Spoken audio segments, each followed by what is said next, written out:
Bonjour les amis, bienvenue une nouvelle fois sur ma chaîne. Je vais vous présenter aujourd'hui une statue licence Senseiya. Voilà, donc Senseiya pour moi c'est ma base. Donc je suis super content d'accueillir dans ma collection la statue d'Hilda de Polaris du studio FOC, Studio Focus on Creation. Donc encore une fois sur la hardbox, voilà, tout simplement splendide. C'est encore superbement représenté. Donc on a toujours une nuit étoilée avec une constellation. Le chapitre Asgard Hilda, l'emblème de la statue d'Odin. Et ici une représentation superbe de Hilda de Polaris. Donc petite parenthèse au nom Hilda. Donc Hilda, c'est une prononciation en japonais. Donc le R se lit L, donc du Hilda. Et en français, ils ont raccourci à Hilda. C'était peut-être plus facile. Mais bon, voilà, ça c'est la prononciation correcte du personnage Hilda de Polaris. Ou Hilda de Polaris. C'est comme vous le voulez. Donc encore une fois, donc ça c'est pour la face avant. Pour la face du dessus, logo Fox Studio. Pour la face du dessous, logo Fox Studio. Sur les côtés, rien de bien intéressant. Et à l'arrière non plus, on a une feuille blanche, donc blanc sur le derrière. Alors donc voilà, je vais vous montrer maintenant l'intérieur donc du polyforme, vous montrer un petit peu comment les pièces sont positionnées, et à savoir que sincèrement c'était super bien protégé. On avait du scotch partout, en dessous de la robe d'Hilda pour bien sceller les jambes, on avait une bande de mousse tout autour avec un petit papier pour recouvrir les jambes pour éviter de les abîmer. Et par contre, voilà, c'était scotché partout, la tête casquée super bien emballée, rien à dire de ce côté-là. Donc voilà, je vous montre tout ça en photo.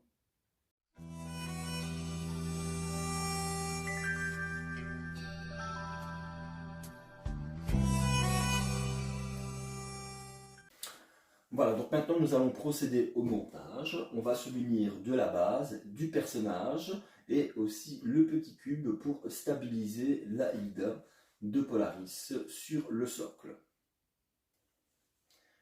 Voici la base. On a quelque chose d'assez bien travaillé. On a donc une partie type Asgard. On reconnaît bien très bien le décor. Donc c'est une perspective. Donc les marches sont beaucoup plus petites qu'elles ne doivent l'être. Mais bon voilà, imaginez-vous que si vous avez un personnage des escaliers faits à l'échelle du personnage, on aurait un décor vraiment trop proéminent.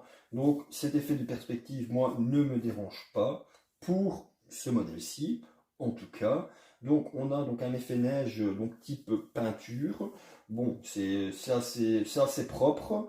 Voilà, on a vraiment ici donc l'effet de neige qui découline un petit peu sur les murs. On a un espace un petit peu rocailleux ici.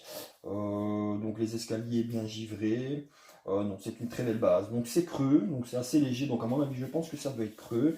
Et ici, donc en fond de socle, on a une représentation de la Hilda de Polaris, assez sympa, avec encore une fois donc l'écusson d'authenticité, focus on creation Hilda. Donc voilà pour cette base. Donc vraiment très joli. On a vraiment un très bel effet de givre sur les briques. Donc c'est assez cool. Et c'est bien travaillé. Donc voici pour la base.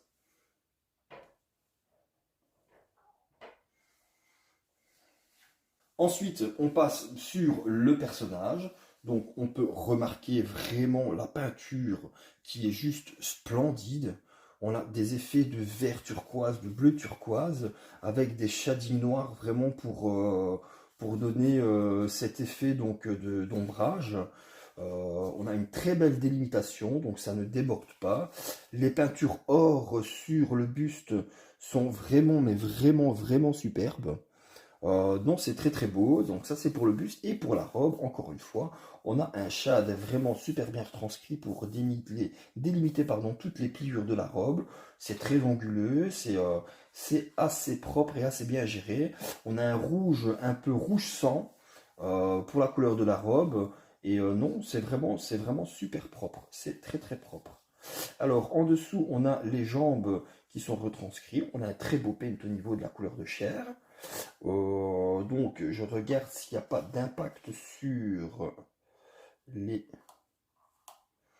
Non, il n'y a pas d'impact dessus. Ok, donc ça c'est assez chouette. Donc on a les petits souliers bien peints en noir. La couleur chair assez bien gérée.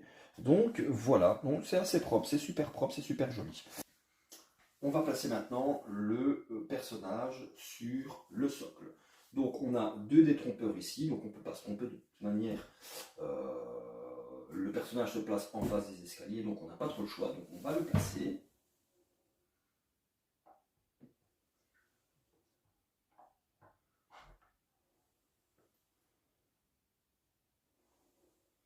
Voilà, donc ça rentre bien, mais comme vous pouvez le constater, encore une fois, on a ce problème de déséquilibre au niveau du poids de la robe. Donc l'idéal c'est de placer le personnage comme ceci, et normalement, je dois avoir un petit cube en PVC pour venir glisser juste en dessous de la partie de la robe. Je vais aller le chercher tout de suite et on va placer ça. Donc voici le petit cube à placer en dessous de la robe.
Ah ben voilà. Voilà. Donc,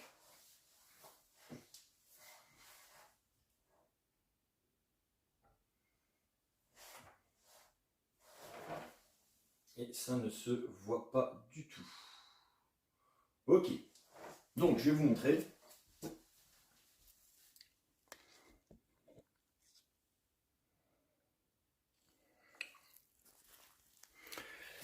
Donc, ça se place comme ceci.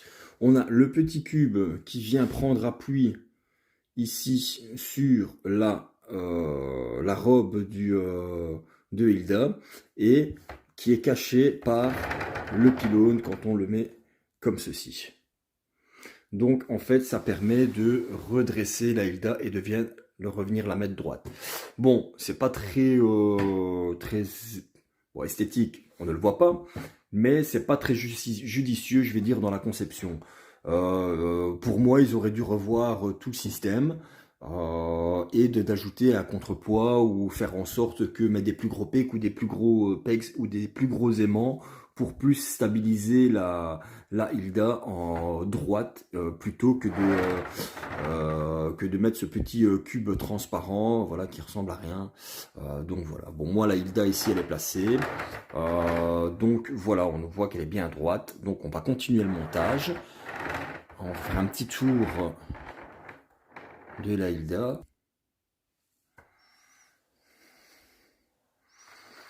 Voilà, voilà. On a encore une fois ce beau shading qui vient démarquer toutes les pliures de la robe. Le socle est super beau, je trouve. Bon, malgré les effets de neige qui auraient pu être plus sympas, donc là c'est peint. Donc on a vraiment tout est fait en peinture. C'est bien géré, en peinture c'est bien géré, mais il y a des techniques beaucoup plus élaborées pour représenter la neige sur un socle.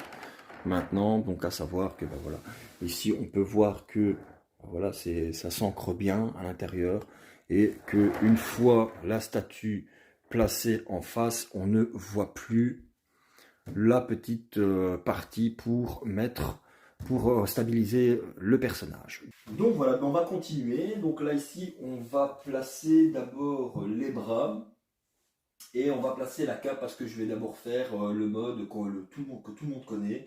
Donc le mode ensorcené par l'anneau des Nibelungen. Donc voilà, on va commencer à mettre les bras.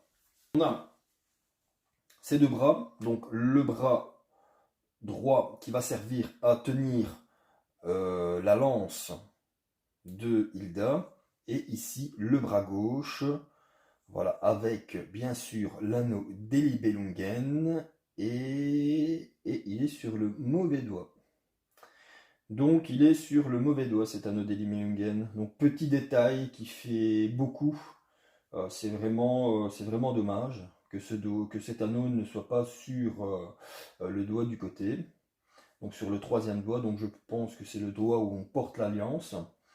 Donc voilà, petit détail qui fait beaucoup, c'est dommage de s'être raté de ce côté-là. C'est vraiment dommage. Bon, sinon on a vraiment une belle couleur sur les ongles. Hein, c'est sympa, une très très belle main, une belle couleur chair encore une fois, avec de belles nuances. Et également ici, donc le bras ici retranscrit assez sympa, assez cool. Donc je trouve qu'il manque un tout petit peu de nuance quand même sur le bracelet. Je trouve que c'est un petit peu trop monochrome. Bon, on a quand même sur les rebords donc un effet plus foncé pour délimiter un petit peu les jeux de lumière. Mais sinon, ben voilà quoi, une main super bien faite avec le vernis mauve violet sur les ongles. Donc voilà. Bon, maintenant on va placer ça. On va voir si ça se place facilement. Bon, ça rentre plus ou moins bien.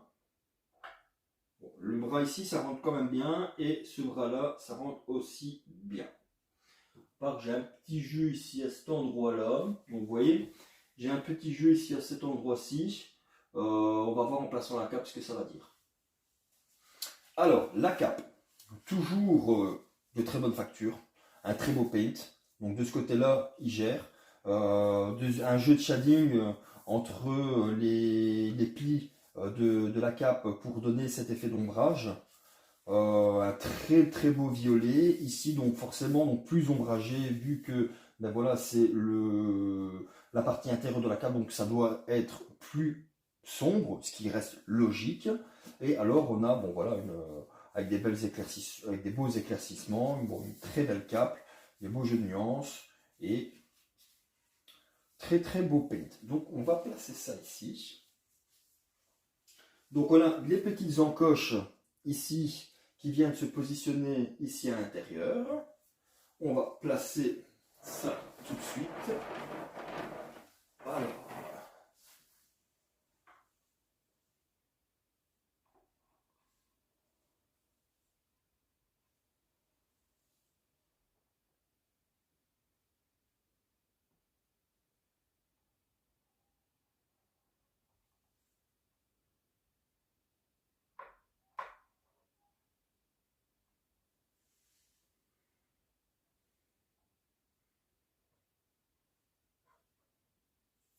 Voilà. Ça se positionne quand même assez bien. Ça bouge pas du tout. C'est assez propre. C'est cool. Franchement, c'est super beau. C'est super beau. On a vraiment une très très très belle pièce. Peut-être que ça peut peut-être rentrer un petit peu plus. Hop. Bon, on va pas forcer. C'est bien droit. Les bras ne bougent pas. On a un beau petit jeu ici, donc ça ne touche pas, donc c'est bien. Là, ici, ça bouge aussi un petit peu, mais c'est bien. Ça, c'est le problème, je pense. Je trouve qu'ils auraient dû faire des aimants beaucoup plus forts. Je pense que les aimants ne sont pas assez forts. Ça tient, mais il y a quand même du jeu. Hein, donc voilà. Super pièce. Très, très, très, très beau. Très, très beau. Bon, on continue. Donc là maintenant, ben, on va placer la lance.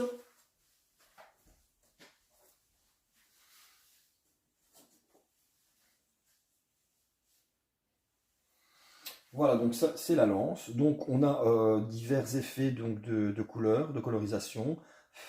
Donc colorisation métal sur un noir un peu gris, un peu pailleté comme ça, un peu noir-gris. Voilà, c'est une lance tout à fait classique, donc type trident, 1, 2, 3. Donc voilà, on va la passer.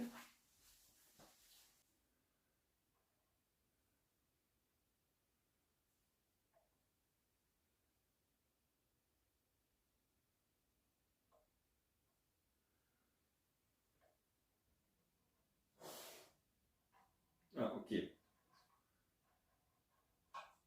Ok, c'était légèrement décalé. Donc il faut jouer un petit peu avec la carte, il ne faut pas l'enfoncer un petit peu trop. Et alors, ça va jusque dans le fond, je pense. Ça va jusqu'ici. Donc il faut ajuster un tout petit peu. On ajuste. Donc on va passer au montage de la tête maintenant. Donc alors, une tête en deux parties. Donc on a la partie des cheveux arrière avec les deux aimants. Et on a partie de la tête donc avec le casque. Et la Hilda, c'est magnifique. Le visage est superbe. Le visage est juste impeccable.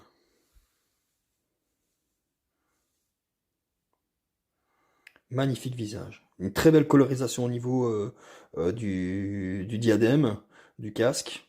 Les yeux super bien floqués. Bon voilà quoi, c'est Hilda, hein, on peut la reconnaître, on la reconnaît. Hein. Donc à savoir qu'il y a quand même plusieurs façons de représenter Hilda. Donc à savoir que c'est jamais le même dans l'anime. Donc moi je trouve que c'est très accurate et franchement ce visage-là il est magnifique. Alors on va placer donc la tête comme ceci. Pouf, ça s'emboîte parfaitement. Bon, on a une petite jonction ici sur le dessus de la tête, mais bon, une fois qu'on l'a de face, ben, ça ne se voit pas. Je suis quand même impressionné de toutes ces mèches de cheveux et je suis vraiment étonné de ne pas voir de casse. Bon, maintenant on va placer la tête sur le personnage.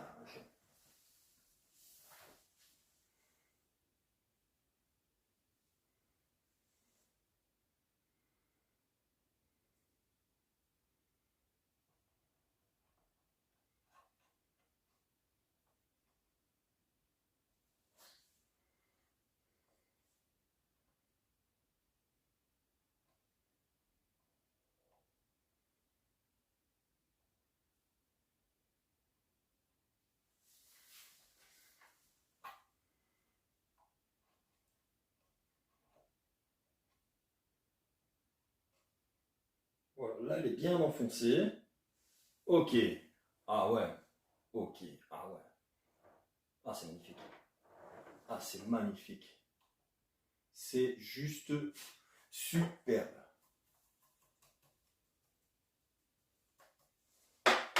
C'est superbe. Alors je vais vous montrer déjà dans un premier temps cette statue. Elle est juste magnifique.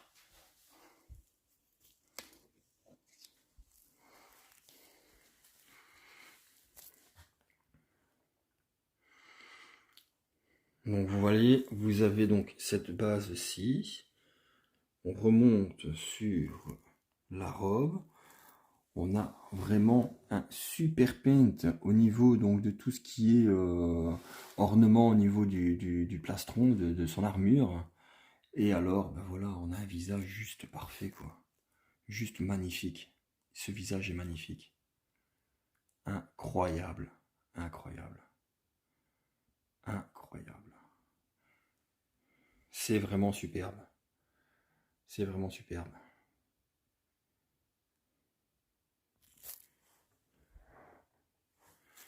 On a vraiment une super belle statue, c'est juste incroyable. Bon, voilà, après, c'est perfectible. Encore une fois, hein, depuis Milo, bon, je ne suis pas déçu de la pièce. C'est quand même une très belle pièce de collection. Maintenant, il y a certaines choses là où ils auraient pu retravailler, mieux retravailler ça. Donc notamment au niveau donc du petit tapéricube qui sert à maintenir et à remettre la statue droite. Non, franchement, malgré ça, ah ouais, c'est vraiment les deux, comment je vais dire, les deux points négatifs, donc la péricube et bah voilà, le l'anneau des Nibelungen qui n'est pas placé au bon endroit. Encore une fois, il n'est pas placé au bon endroit. Normalement, il aurait dû se trouver sur le troisième et pas sur le deuxième. Vous voyez, ça bouge quand même.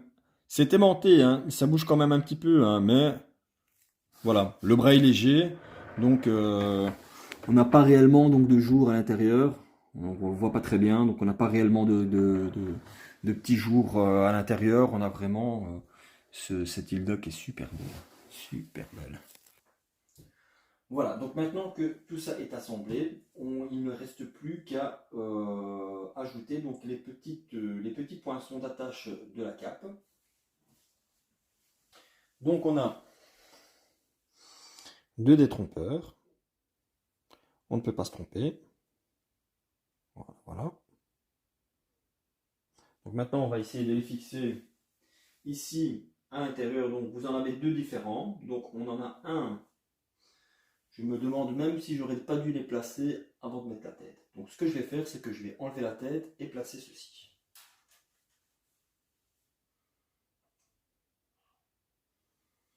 Je repose la tête ici, prévu pour les formes, pour éviter les casses.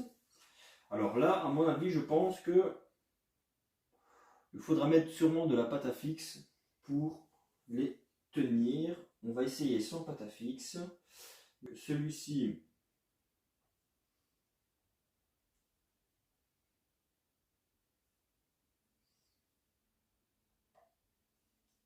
bon, ça tient. Ça tient. Et alors, le second,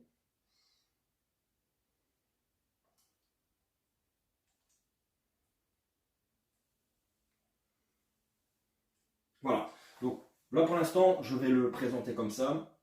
Pas mettre de pâte à fixe, ça tient comme ça très bien. Donc c'est juste pour vous montrer un petit peu le rendu. Donc maintenant on va replacer la tête pour voir le rendu final de cette version.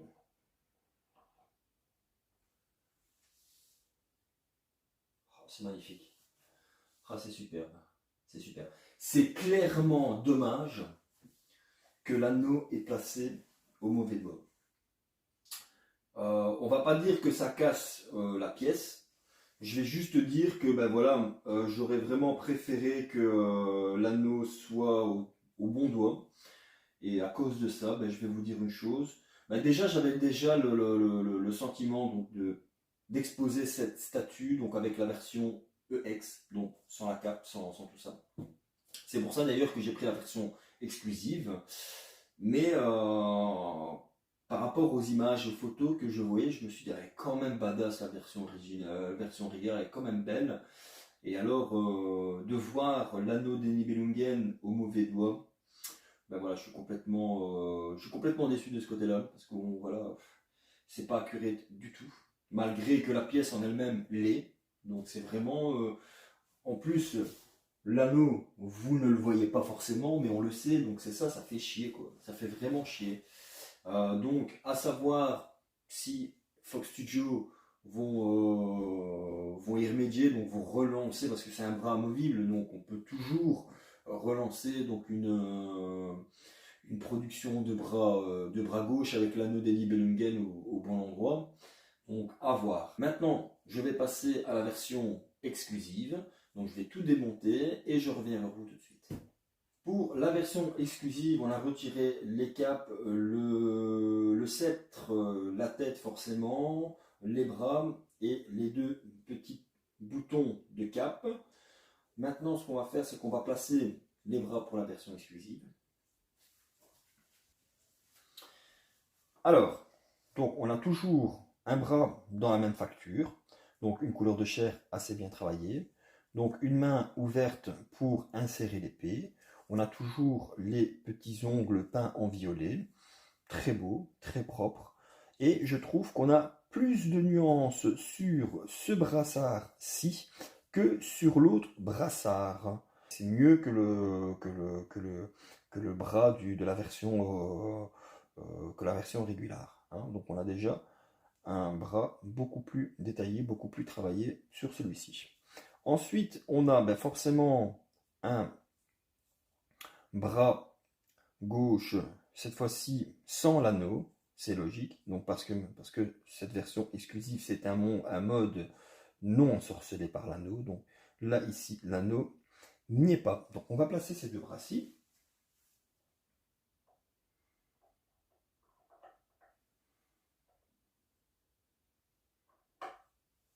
Ça rentre parfaitement. Et alors, on va passer aussi. Ça rentre parfaitement, parfaitement bien. On n'a pas de jour, ça rentre beaucoup, beaucoup mieux qu'avec la version régulière. Donc voilà. Alors maintenant, ce qu'on va faire, c'est qu'on va replacer les petits boutons ici. Donc on a un détrompeur, on ne peut pas se tromper. C'est le but du détrompeur. Petit comique. Et ensuite le second. Je ne pense pas que je vais mettre de pâte à fixe ici pour les faire tenir. Peut-être si j'en sens le besoin, j'en mettrai, mais bon, je verrai. Alors ensuite, on va placer donc l'épée dans le bras.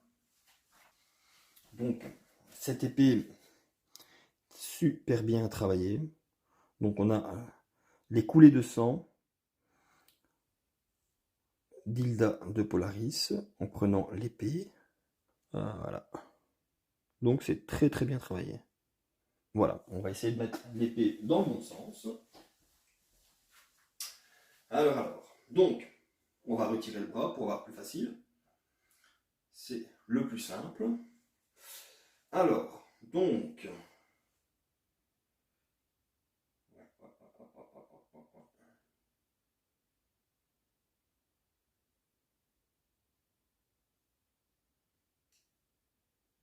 quelle est la logique? Ok.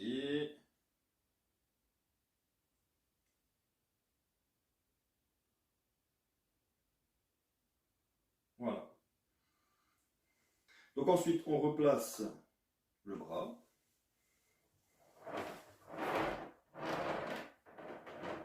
Oh, c'est superbe.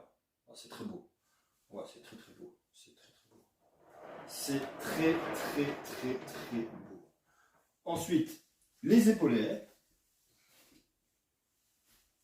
Donc on vient placer ces petites épaulettes. Super bien travaillées. On a de très très belles couleurs. Comme vous pouvez remarquer, la couleur or ne déborde pas du tout sur la partie bleu turquoise.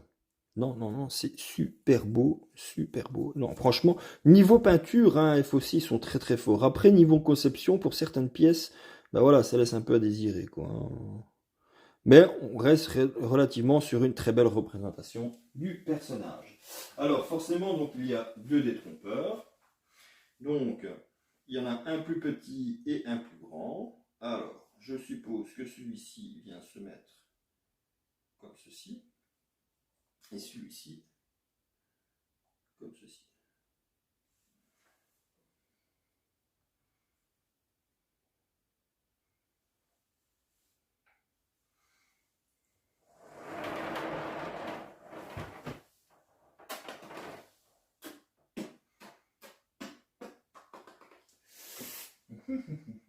Bah, ça a l'air bien comme ça, mais ça rentre pas vraiment, quoi.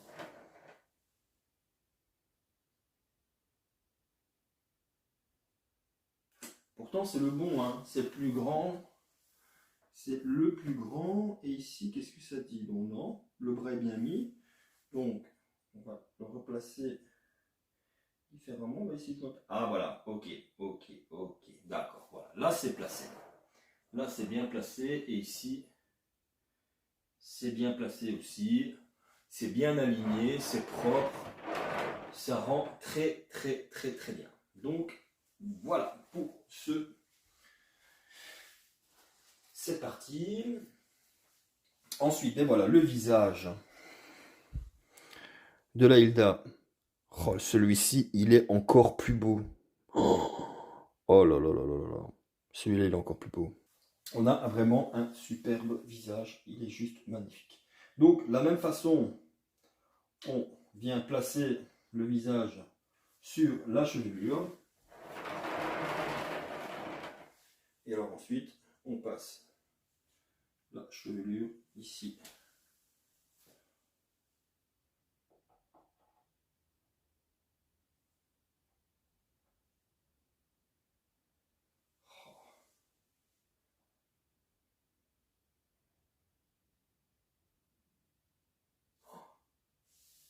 Nickel. C'est juste magnifique.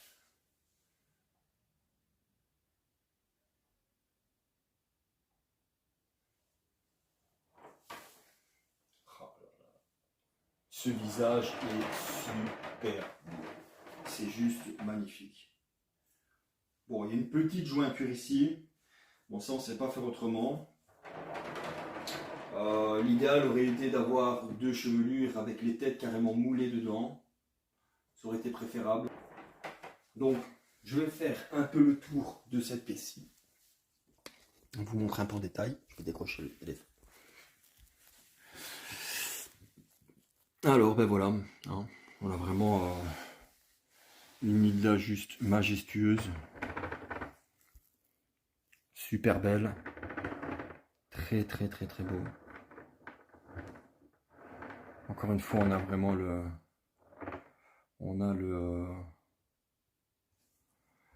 l'épée, vous voyez, avec le sang qui coule de la main. C'est cool. Vous voyez, donc la partie, donc là, la Hilda, elle est bien droite. Hein. Et alors la partie là-bas, bon, on ne le voit pas du tout. Hein. Il est caché. Donc il est aussi transparent, juste ici. Donc voilà. Un bel effet neige. Bon, maintenant on peut mieux faire sur l'effet neige, mais voilà, c'est bien peint. Le socle aussi, l'effet de givre sur les briques, c'est quand même assez joli. Donc voilà, on est vraiment sur une très belle pièce. La chevelure très onguleuse, avec toutes ces mèches qui partent dans le vent. Non, c'est très propre. Mais vraiment très propre. On a vraiment une très belle pièce. Avec ses quelques défauts, mais une très belle pièce. Notamment, les deux défauts, ben, encore une fois, c'est le petit apéricube ici et l'anneau des Nibelungen sur le bras gauche de la version régulière. Alors celle-ci, pour moi, il n'y en a pas du tout. Il n'y a pas du tout de défaut. Donc voilà, ben, c'est terminé pour cet unboxing. Donc moi, je vais exposer cette version que je trouve beaucoup plus accurate et beaucoup plus belle. Notamment au niveau du visage et au niveau du fait que ce soit plus accurate. Si FOC, en espérant voilà, qu'il y ait un retour positif au niveau d'un resculpte du bras gauche avec l'anneau des Nibelungen au bon endroit.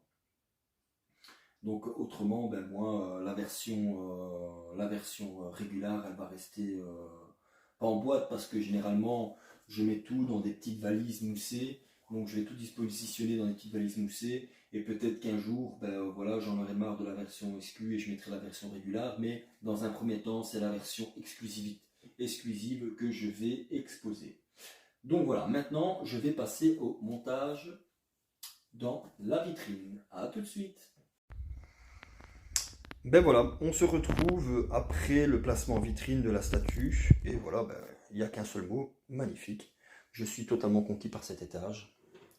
Alors je vais vous ouvrir la vitrine et vous montrer un petit peu la façon dont c'est exposé.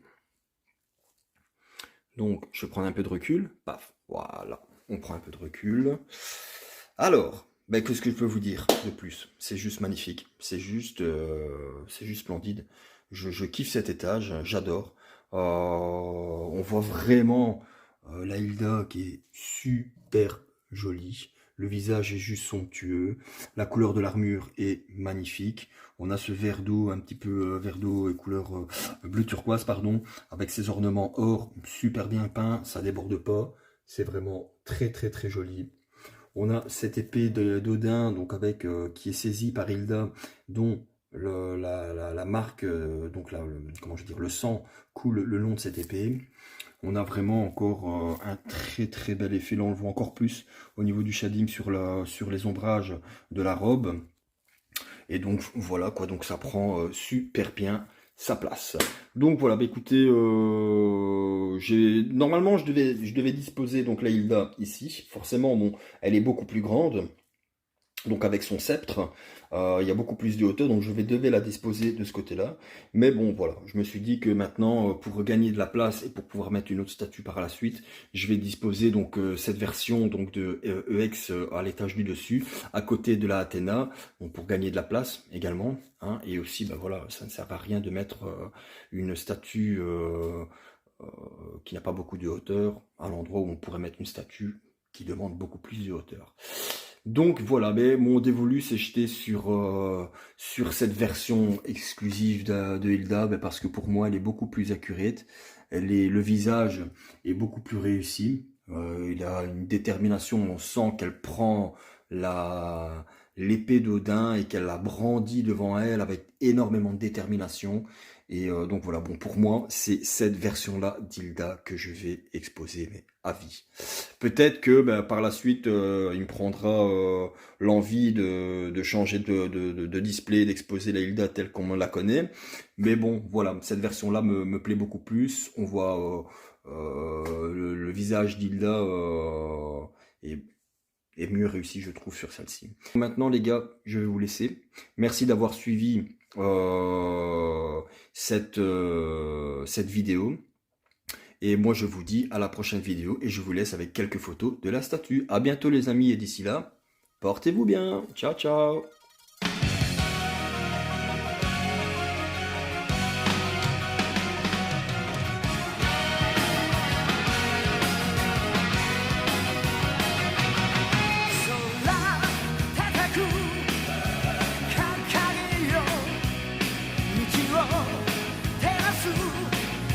命の木